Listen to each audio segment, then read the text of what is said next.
Hello everyone, if you enjoy my channel, please support me with one like, one subscribe, and one share. The adventure I never planned. What if one ordinary American morning suddenly forced you to ask, am I really living, or am I just getting through the day? That question hit me when I least expected it. I was standing in my kitchen, holding a cup of coffee, while my children argued about a missing shoe and my husband searched for his car keys. Everything looked normal.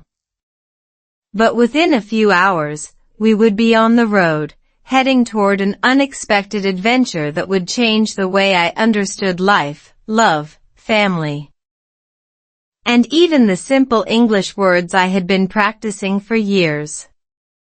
My name is Anna, and this is my story. Life in the United States had become comfortable, but comfortable did not always mean exciting. My days were filled with work, groceries, laundry, school schedules, cooking, traffic, and the endless mystery of why children can lose a shoe in a house with only 4 rooms. I loved my family, but somewhere between Monday morning and Friday evening, I had started feeling like I was watching my own life instead of living it. I kept telling myself, I'll enjoy it later. Later, when work was easier. Later, when the children were older. Later, when my English was better. Later seemed like a very generous friend who promised to visit but never actually showed up. One Saturday morning, my husband walked into the kitchen and said, "Let's go." I looked at him. "Where?"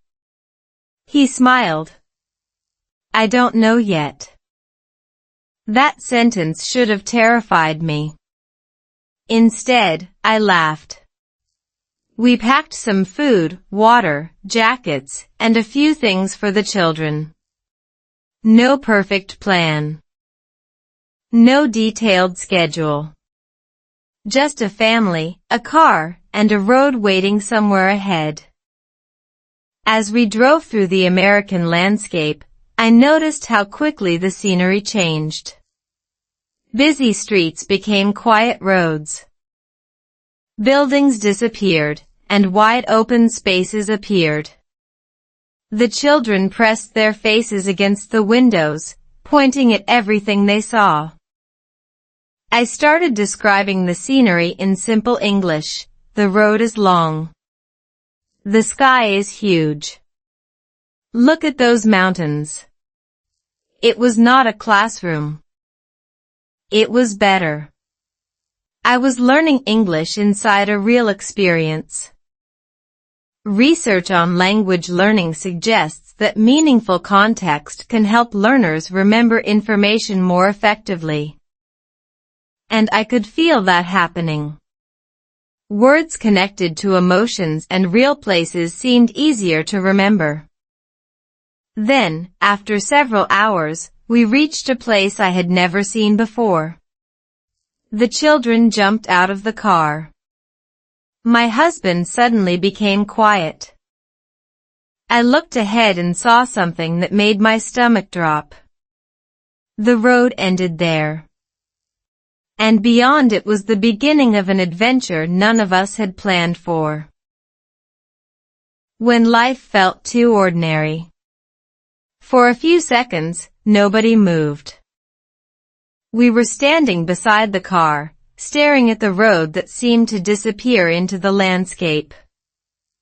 My husband looked at me and said, "Well, this wasn't on the plan."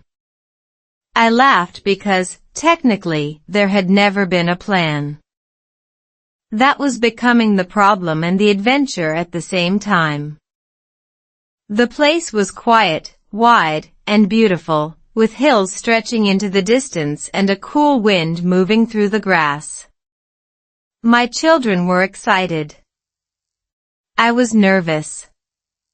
I had become so used to planning every part of my life that uncertainty felt like a personal attack. I wanted to know where we were going, how long we would stay, what would happen next, and whether there would be a clean bathroom somewhere nearby. Apparently, adventure does not care about my preferences. As we stood there, I realized something about my ordinary life. I had become very good at completing tasks, but not always very good at experiencing moments. Every morning, I woke up thinking about what needed to be done. Breakfast, work, school, groceries, dinner, laundry, sleep, repeat. It was a full life, but sometimes it felt like a treadmill with better scenery. The strange thing was that nothing was seriously wrong. My family was healthy. My marriage was still strong. We had laughter in our home. Yet I often felt tired in a way that sleep could not completely fix. Psychologists sometimes describe this as the difference between being busy and being meaningfully engaged. When our attention is constantly divided, even pleasant experiences can pass without being fully noticed. I knew exactly what that felt like. I could be sitting with my children while thinking about tomorrow's responsibilities. I could be talking with my husband while mentally organizing the grocery list. My body was present, but my mind was already somewhere else. That day, the unexpected trip interrupted that pattern. There was nothing to organize except the next few steps. I began noticing details I normally ignored. The smell of the air.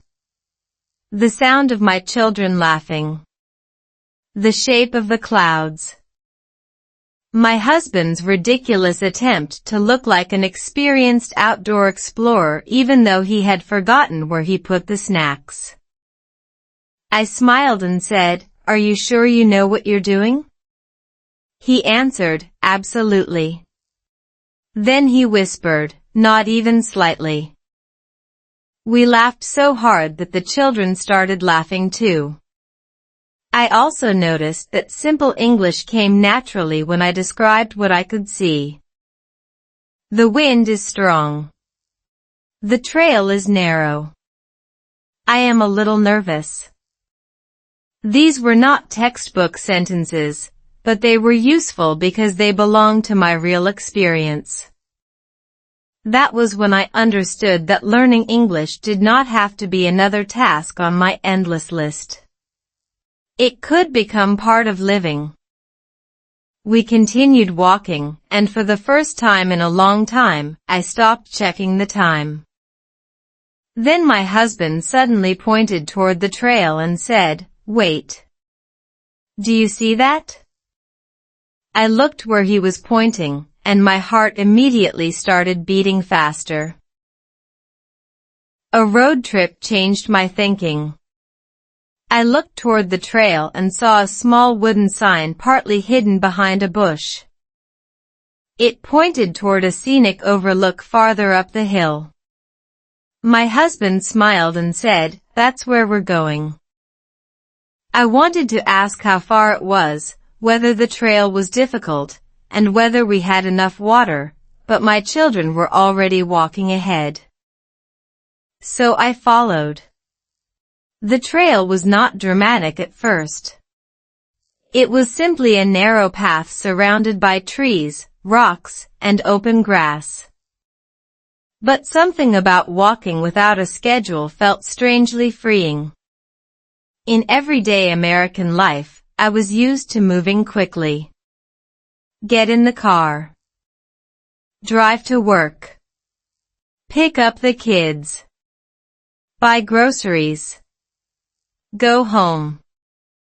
Every minute seemed to have a job. Now, for once, a minute could simply be a minute. As we climbed higher, the scenery opened up. We could see the road below, tiny cars moving through the landscape. and a wide stretch of sky that seemed almost too large to belong to one afternoon. My daughter stopped and said, "Mom, look."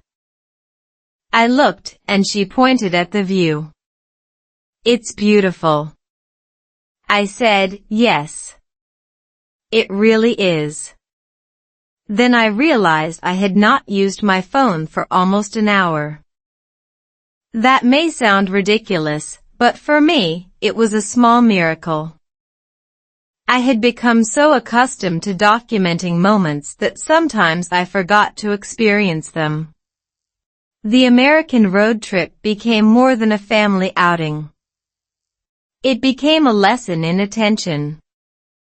Studies of attention and memory suggest that experiences are more likely to become memorable when we actively notice details instead of moving through them automatically. I was doing exactly that. I noticed the wind. I noticed the colors. I noticed my husband walking beside me. I noticed my children asking endless questions. And I noticed myself feeling alive in a way I had not felt for a long time.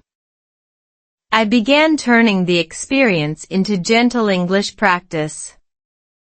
I would say a sentence and repeat it slowly. "We are walking uphill. The view is amazing. I feel tired, but I am happy." My family joined in. My son tried to create a dramatic sentence. "The mountain is attacking us." I laughed and said, "That is not exactly what I meant." He answered, "It feels true." Even simple English became part of our family joke. But halfway up the trail, something changed. My husband suddenly stopped walking. He looked at his phone, then looked at me.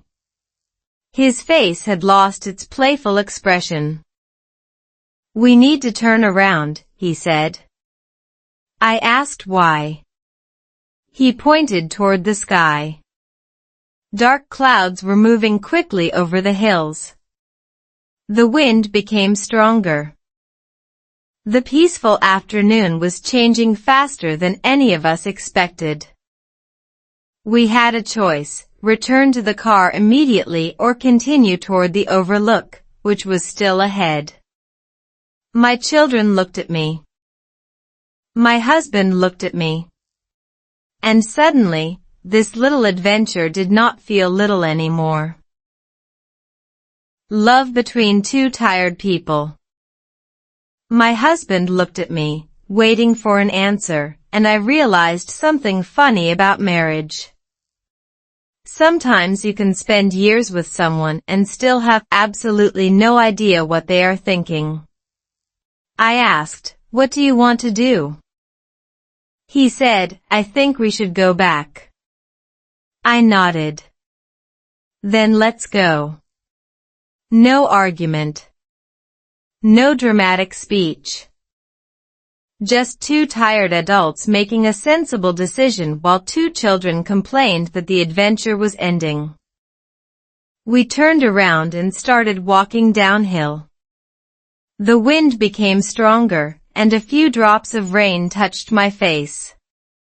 My daughter held my hand. My husband carried one backpack and tried to look calm, but I could see the worry in his eyes. For a moment, I thought about how many times our marriage had felt exactly like that trail. Not dangerous, but uncertain. We had spent years learning how to balance work, parenting, money, responsibilities, and our own relationship. Sometimes we were both exhausted. Sometimes I wanted to talk while he wanted silence. Sometimes he thought I was worrying too much, and I thought he was not worrying enough. Love sounded simple when we first met. Real life was less cooperative. That afternoon, walking through the changing weather, I understood something important. Strong relationships are not built because two people always agree. They are built because two people can make decisions together when things become uncomfortable. We reached a flatter part of the trail, and the rain became heavier. My husband took off his jacket and placed it around our youngest child. I looked at him and smiled. He noticed and asked, "What?" I said, "Nothing. I just love you." He laughed. "You picked a very wet moment to say that." I replied, "Apparently, romance has terrible timing." We both laughed. Even in stressful moments, humor gave us room to breathe. Research on relationships often highlights the value of shared positive moments and emotional support, and I could see why. A small joke could lower tension. A kind gesture could remind us that we were on the same side. We finally reached the car, wet and tired but safe. The children immediately asked for snacks. Of course. Apparently, near disaster does not cancel hunger. We sat inside the car while rain tapped against the windows. My husband turned to me and said, "You know what I like about today?" I asked, "What?"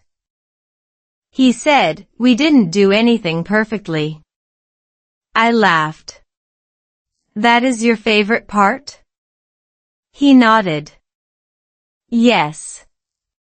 We just did it together." His words stayed with me. I had spent so much time trying to create a perfect family life that I had forgotten something basic. Family life is not a performance. It is a shared experience.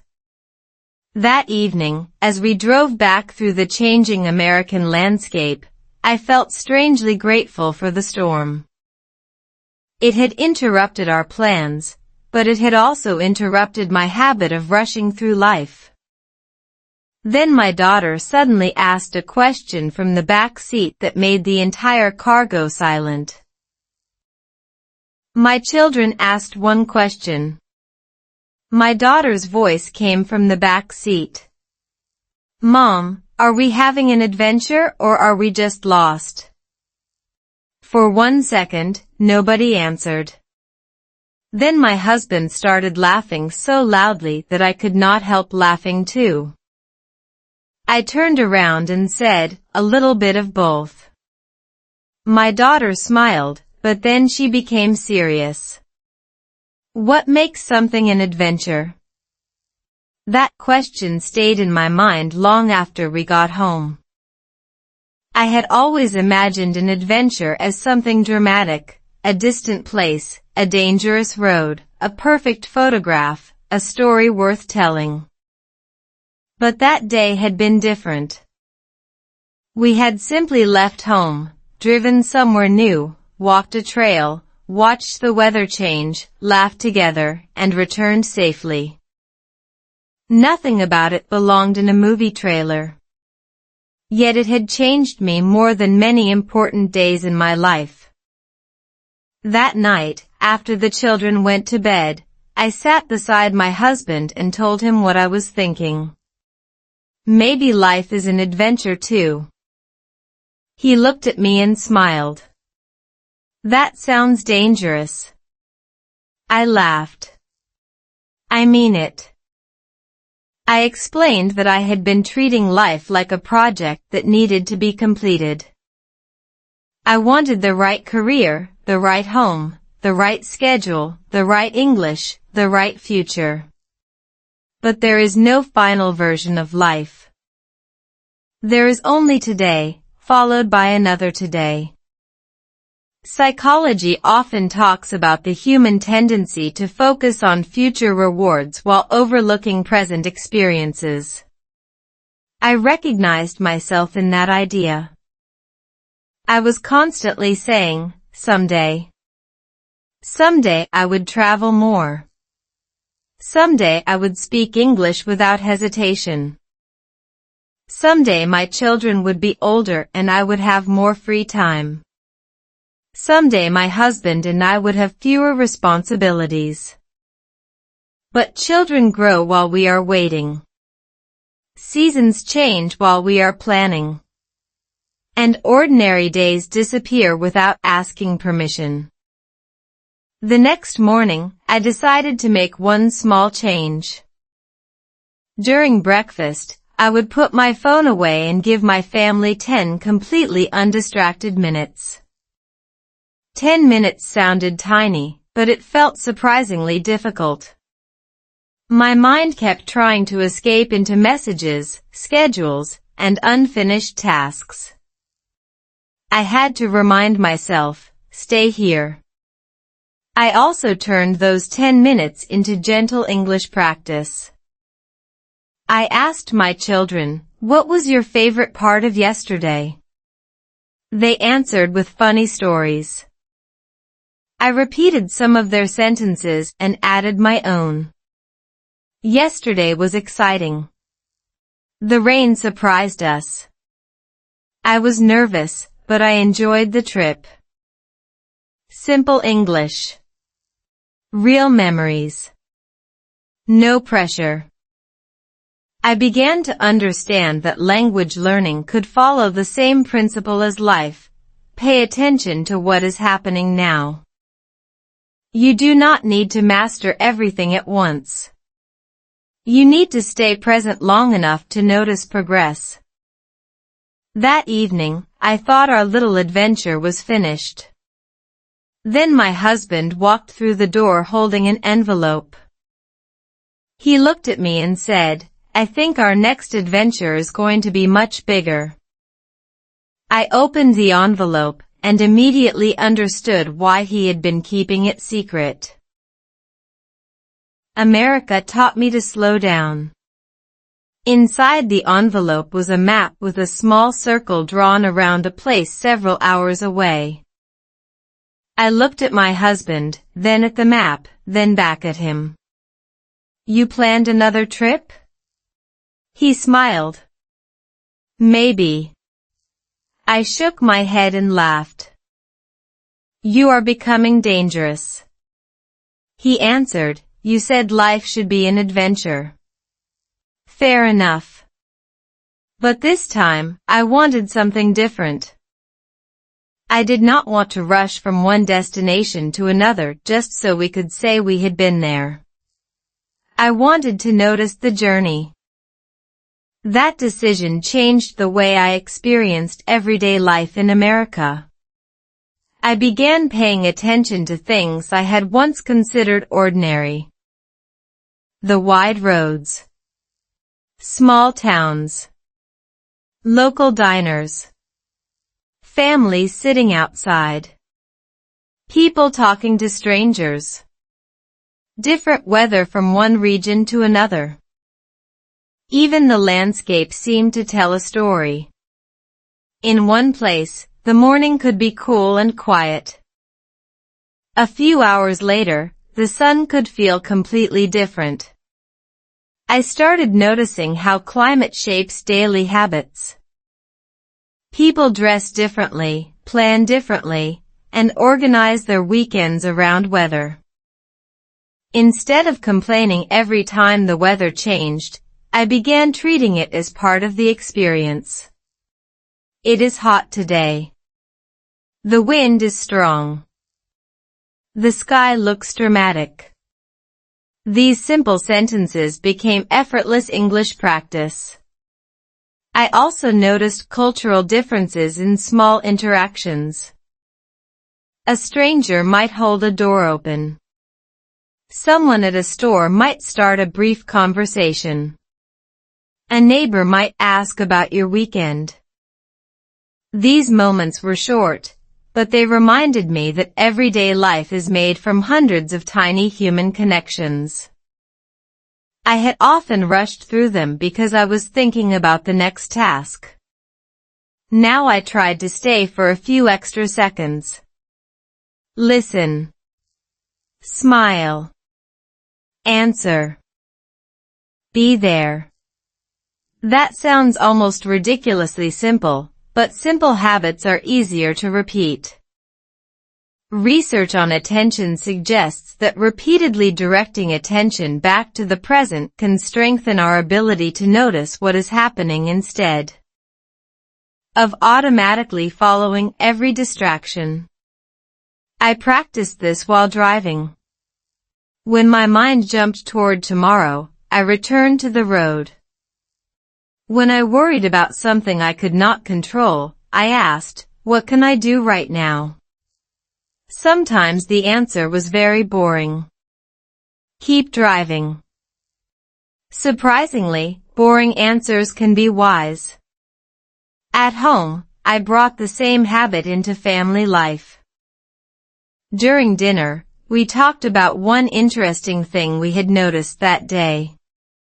My children became surprisingly competitive. One noticed a funny dog. Another noticed a rainbow. My husband noticed a new restaurant. I noticed that everyone was actually talking to each other instead of looking at their phones. That felt like winning a small family championship. But slowing down did not mean avoiding problems. It meant facing them with a clearer mind. And our next trip would prove that. A few days later, we followed the map my husband had marked. The road stretched ahead, beautiful and quiet. Then, about halfway there, our car made a strange sound. My husband looked at me. I looked at him. The engine had just given us a warning none of us wanted to hear. The moment everything went wrong. The sound came again, louder this time. My husband immediately slowed the car and pulled onto the shoulder. I looked at the children. They were quiet now, which is usually how I know something has become serious. My husband stepped outside and opened the hood. I stayed in the car, watching him examine the engine while the American highway stretched in both directions. For a moment, fear returned. We were far from home. The children were tired. We had limited supplies. My mind started producing questions faster than I could answer them. What if the car stopped completely? What if we could not get help? What if we had made a terrible mistake by coming this far? Then I noticed something strange. My daughter was looking at me. She said, "Mom, are we going to be okay?" I took a breath. I wanted to say, "Of course," but I did not know that for certain. So I told her the truth, "I think we will. And we will figure it out together."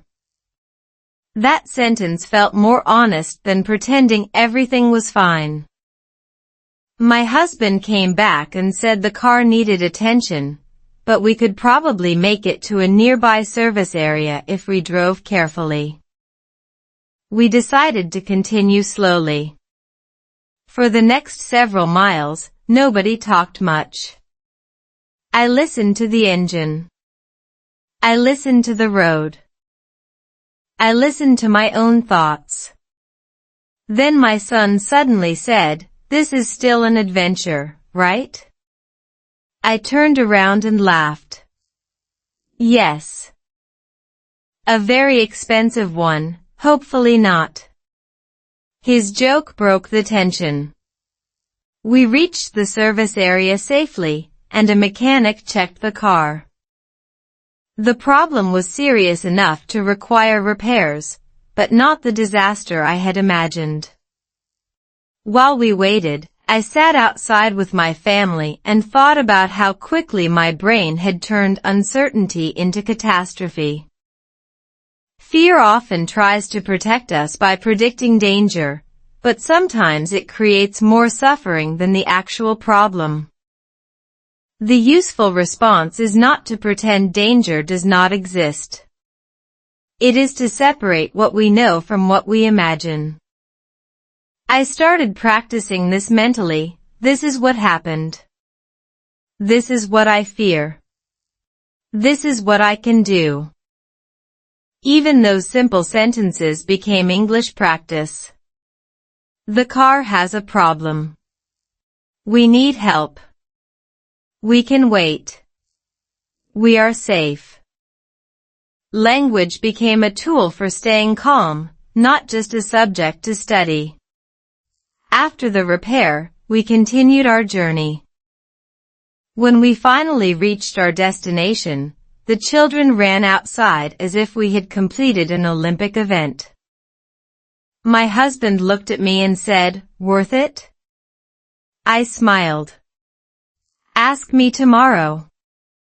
That evening, we sat together under a dark American sky. No schedule. No perfect plan. Just 4 people sharing food and stories. I realized that the adventure had never been about reaching a particular place. It was about discovering who we became when the plan failed. And as I looked at my husband, I suddenly understood something about our marriage that I had never been able to explain before. English became part of my adventure. The lesson about my marriage was simple. Love is not only about sharing beautiful moments. It is also about staying calm when the plan falls apart. That trip had shown me how quickly fear could turn 2 tired people against each other, and how quickly kindness could bring them back together. My husband and I had not solved everything perfectly. We had simply stayed on the same side. That mattered. I began thinking about English in the same way. I used to believe I needed perfect grammar before I could speak confidently. But real life kept proving the opposite. During our trip, I had used English because I needed it. I asked questions. I described what I saw. I explained how I felt. I made mistakes.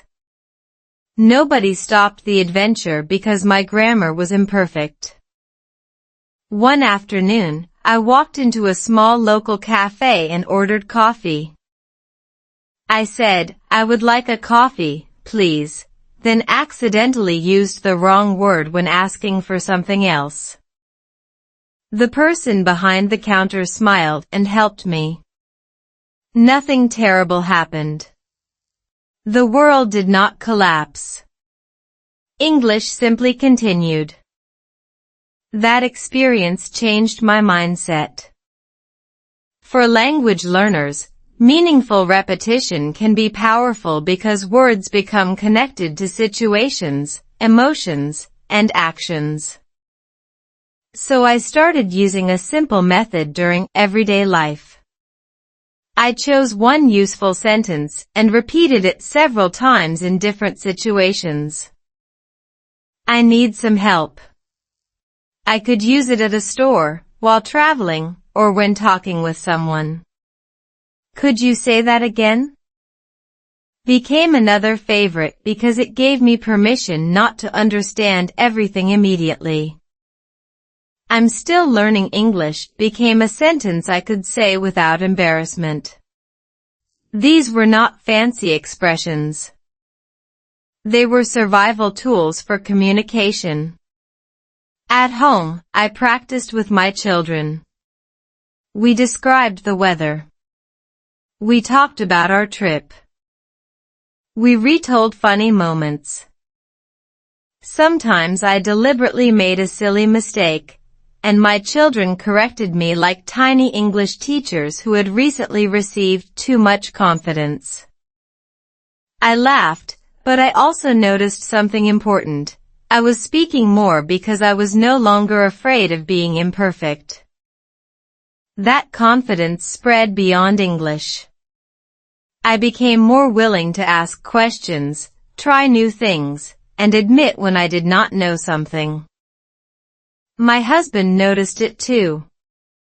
One evening, he said, "You seem more adventurous lately." I answered, "Maybe because I finally understand that being nervous does not mean I should stop." He nodded. That became one of the most important lessons of the entire journey. Fear is not always a stop sign. Sometimes it is simply a signal that something matters.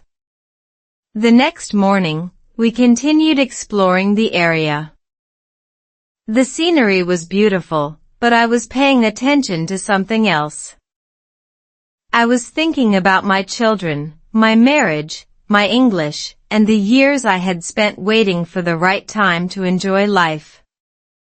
Then, while we were walking near a quiet overlook, my daughter suddenly grabbed my hand. Her face looked different. She whispered, "Mom, I need to tell you something." I turned toward her, and what she said next made me completely forget the view. What makes life worth living? My daughter looked at me and whispered, "Mom, I think I finally understand why you like adventures." I smiled and asked, "Why?" She looked toward the mountains and said, "Because you are happier when you are not worrying about tomorrow." I did not know what to say. Children sometimes say one sentence that quietly walks straight through every wall you have built around yourself. I sat beside her and looked at the view. She was right. I had spent years preparing for tomorrow, protecting against problems, and trying to make everything perfect. I had forgotten that tomorrow is not guaranteed to look the way we imagine. That realization made me think about what really makes life worth living. Is it money? Success? A beautiful home? Perfect English? A trouble-free marriage? Maybe those things can make life easier, but none of them can replace connection. A person can have many things and still feel empty if they never slow down enough to experience them. I looked at my husband. He was helping our son take a picture. My son was complaining because the picture did not show enough sky. My husband said, "You asked for a picture. I gave you a picture." My son replied, "But it is a terrible picture." I laughed. This was my life. Messy, funny, imperfect, and completely real. I realized that the best memories are often not created when everything goes according to plan. They happen when people are together, paying attention, helping one another, and laughing at the ridiculous parts. That idea also changed how I viewed my English practice. I stopped asking, "How many words did I learn today?" and started asking, "What did I communicate today?" That question felt much more useful. If I could understand my child, ask my husband how he felt, order food, ask for directions, or tell a stranger what I needed, then English was doing its job. I did not need to sound perfect. I needed to connect. Research on language learning consistently emphasizes meaningful exposure and active use. And my adventure had given me both without feeling like a traditional lesson. I listened to real people. I read signs. I spoke simple sentences. I repeated phrases. I made mistakes and tried again. The learning happened because I was living. That evening, our family sat together outside. The temperature had dropped, and everyone wrapped themselves in jackets. My husband handed me a warm drink. I looked at him and said, Do you remember when we used to think happiness would come after everything was finished? He smiled. We were young. I laughed. We were ridiculous. Then he said something that stayed with me. Maybe nothing is ever finished. Maybe that is the point. I looked at our children, then at the dark sky above us. For the first time, I did not feel worried about what came next. I felt grateful for what was already here. But the adventure had one final surprise waiting for us before we went home. The next morning, we discovered that our return route was blocked, and there was only one other road available.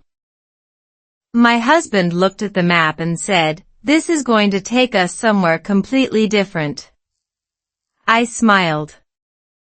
Then maybe that is exactly where we need to go. Life matters more than I thought. The new road took us through a part of America we had never planned to see. At first, I was annoyed.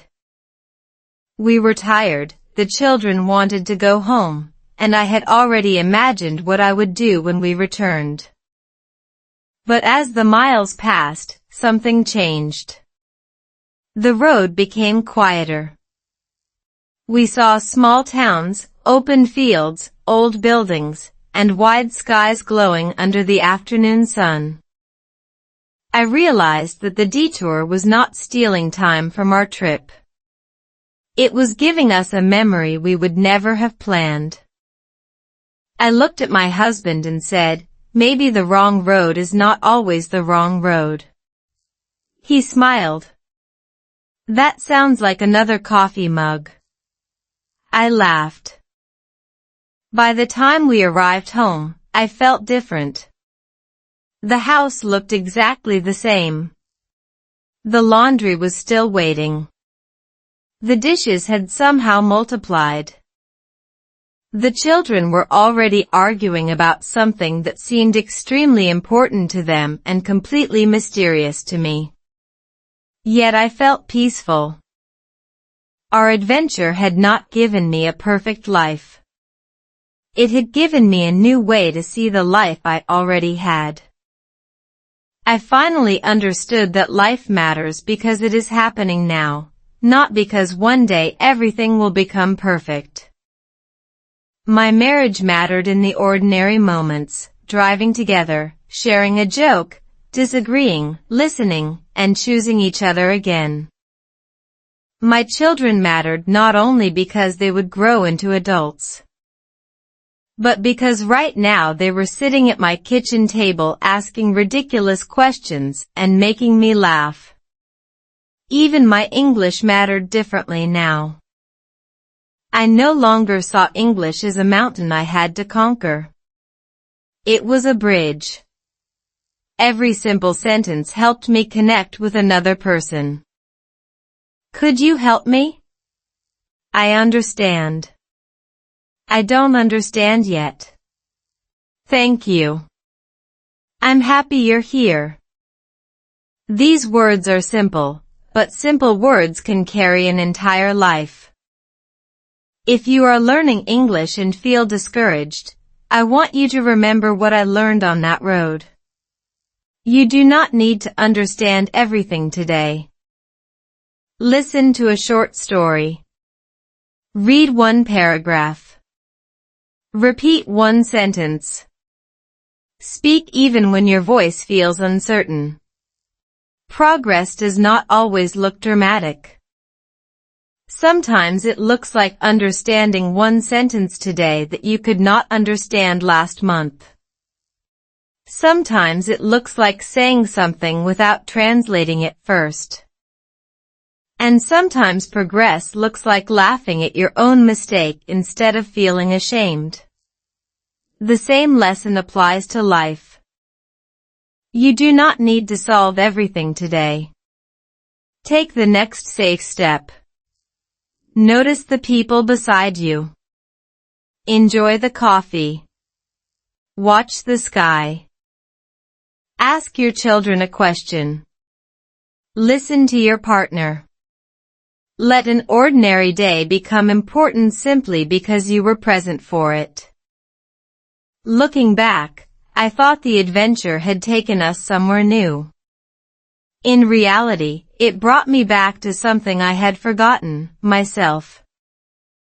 I learned that love is not a perfect road, family is not a perfect picture, English is not a perfect performance, and life is not a perfect plan.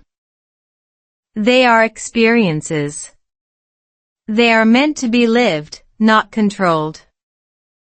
So if you remember one sentence from my story, let it be this: life is not waiting for you at the end of the road.